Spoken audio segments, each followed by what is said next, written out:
آزاد reporter ابو امل passport case, کیا واقعی قومی سلامتی کو خطرہ؟ تلنگانہ ہائی کورٹ کا بڑا فیصلہ۔ تلنگانہ کے اردو رپورٹر آزاد رپورٹر ابو امل کا passport case Telangana high court نے ری پٹیشن خارج کر دی۔ قومی سلامتی کا حوالہ، شوکیز نوٹس ضروری نہیں، کیا ابو امل واقعی نیشنل سیکورٹی کے لیے تھریٹ ہیں؟ NIA کی کارروائی پر اٹھے کئی سوالات۔ تلنگانہ ہائی کورٹ نے ایک اہم فیصلے میں کہا کہ قومی سلامتی سے جڑے معاملوں میں شوکیز نوٹس دینا ضروری نہیں ہوتا۔ یہ فیصلہ جرنلسٹ اکرم علی محمد یعنی آزاد رپورٹر ابو امل کے کیس میں آیا، جو آزاد رپورٹر ابو امل کے نام سے جانے جاتے ہیں۔ انہوں نے عدالت میں درخواست دی تھی کہ ان کا پاسپورٹ بغیر نوٹس کے کینسل کر دیا گیا، جو غلط ہے۔ عدالت نے کہا کہ پاسپورٹ کی تجدید خود بخود نہیں ہوتی، بلکہ حکومت کے قاعدے کے مطابق ہوتی ہے، اس لیے عدالت پاسپورٹ دوبارہ جاری کرنے کا حکم نہیں دے سکتی۔ درخواست گزار کے وکیل نے بتایا کہ پاسپورٹ 2018 میں ختم ہوا تھا، بعد میں تجدید ہوئی، لیکن 2019 میں بغیر کسی اطلاع کے کینسل کر دیا گیا۔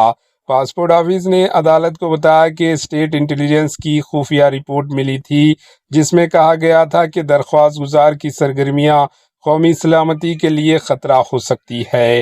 حکومت کے وکیل نے یہ بھی دعویٰ کیا کہ درخواست گزار کے ISI سے ربط ہے اور ماضی میں اس کے پاس سے اسلحہ اور مشتبہ مواد بھی برآمد ہوا تھا۔ تمام باتیں سننے کے بعد عدالت نے کہا کہ معاملہ ملک کی سلامتی سے جڑا ہے، اس لیے درخواست گزار کو کوئی راحت نہیں دی جا سکتی۔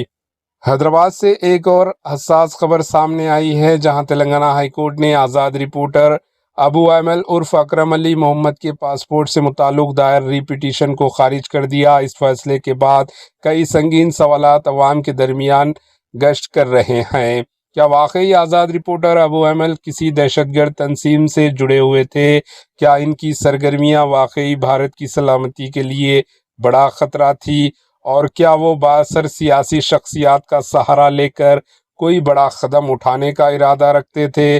عدالت میں حکومت کی جانب سے بتایا گیا کہ اسٹیٹ انٹیلیجنس اور مرکزی ایجنسیوں کی خفیہ رپورٹس کی بنیاد پر یہ کارروائی کی گئی۔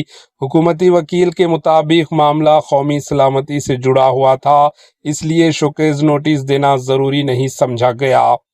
تلنگانہ ہائی کورٹ نے اپنے فیصلے میں واضح کیا کہ پاسپورٹ کوئی بنیادی حق نہیں بلکہ ایک سرکاری ڈاکومنٹ ہے، اور اگر معاملہ ملک کی سلامتی سے جڑا ہو تو فطری انصاف بھی لاگو نہیں ہوتے۔ عدالت نے یہ بھی کہا کہ وہ پاسپورٹ دوبارہ جاری کرنے کا کوئی حکم نہیں دے سکتی۔ دوسری جانب آزاد رپورٹر ابو امل کے حامیوں کا کہنا ہے کہ ان کے خلاف ابھی تک کوئی سزا یافتہ فیصلہ سامنے نہیں آیا، اور وہ ایک معروف سیاسی لیڈر کے پرسنل ایڈوائزر کے طور پر بھی کام کر رہے ہیں۔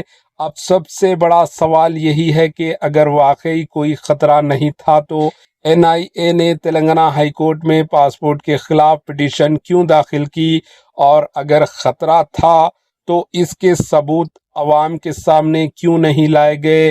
فی الحال عدالت کے فیصلے کے بعد آزاد رپورٹر ابو امل کا پاسپورٹ بدستور کینسل رہے گا، اور یہ معاملہ عوامی بحث کا موضوع بنا ہوا ہے۔ آزاد رپورٹر ابو امل کی کہانی پر آپ کی رائے کامنٹ کے ذریعے ضرور بتائیں۔ Bureau report AHN news. AHN news کے YouTube چینل کو سبسکرائب کریں اور بیل آئیکن کو دبانا نہ بھولیں، تاکہ آپ کو ہر نئی آنے والی ویڈیو کا نوٹیفیکیشن بر وقت مل سکے۔